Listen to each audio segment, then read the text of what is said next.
नमस्कार। चलिए आज आपको एक ऐसी जगह पे ले जाते हैं कि जहाँ पे हमारा जो बचपन था या जो हमारा कुछ साल पहले का जो समय था, वो अधिकतर जो दिन का समय था वो हमारा इसी जगह पे बीतता था। तो ये जो है हमारे गांव के पास में ही एक नदी बहती है।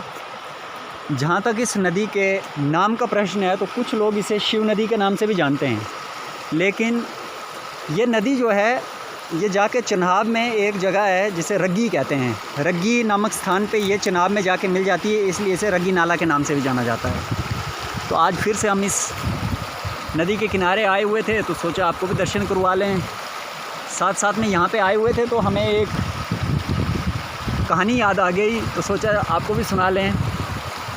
तो कहानी तो नदी के ऊपर बने पुल की है, लेकिन यहाँ पे पुल है नहीं, लेकिन फिर भी आपको कहानी सुनाएंगे। तो कहानी कुछ इस तरह से है कि एक बार कहीं कोई व्यक्ति गाड़ी में जा रहा था तो नदी के ऊपर बने पुल पे उसे लगा कि गाड़ी में कुछ गड़बड़ है। तो वो गाड़ी से नीचे उतरा, उसने देखा तो पता चला कि गाड़ी का जो एक टायर था वो पंचर हो गया है। तो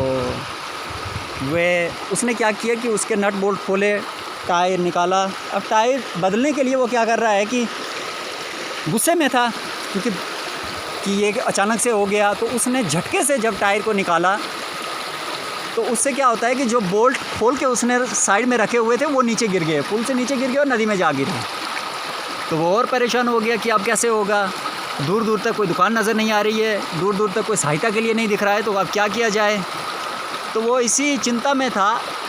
तभी वहाँ से एक गाँव का कोई व्यक्ति, कोई ग्रामीण गुजरा तो उसने बताया कि बाबू आप इतने चिंता में क्यों दिख रहे हैं, तो अगर कुछ हमारी सेवा के लायक कुछ हो तो आप बताइए। तो उसने कहा कि आप हमारी क्या मदद कर सकते हैं। तो बोला नहीं, आप अगर समस्या बताएंगे तो हम ज़रूर आपकी सहायता करेंगे, कोशिश तो करेंगे।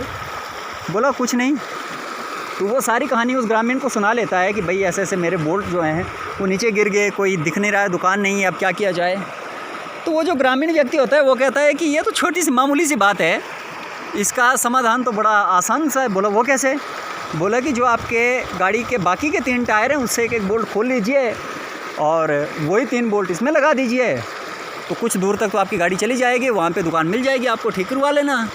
तो ये सुनने के बाद अचंभे में पड़ जाता है वो व्यक्ति जो गाड़ी में बैठा हुआ था कि ये एक ग्रामीण आदमी को ये समझ कैसे आ गई। तो वो उससे पूछता है कि भाई आपकी समझ में ये बात कैसे आ गई, मेरी समझ में ये बात क्यों नहीं आई कि इतना आसान सा इसका उपाय था, तो मेरी समझ में क्यों नहीं आया। तो वो ग्रामीण कहता है कि बाबू समस्या, स्थान और समय हम दोनों के सामने एक ही था, लेकिन आप इस समय पे समस्या पे ध्यान दे रहे थे और मैं समाधान पे, तो मुझे समाधान मिल गया।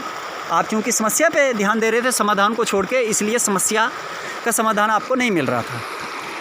बस कहानी इतनी है। कहने का अर्थ ये है कि हमें सदा आशावादी बने रहें, सकारात्मक सोचें तो ज़िंदगी बड़ी बेहतर चलती है।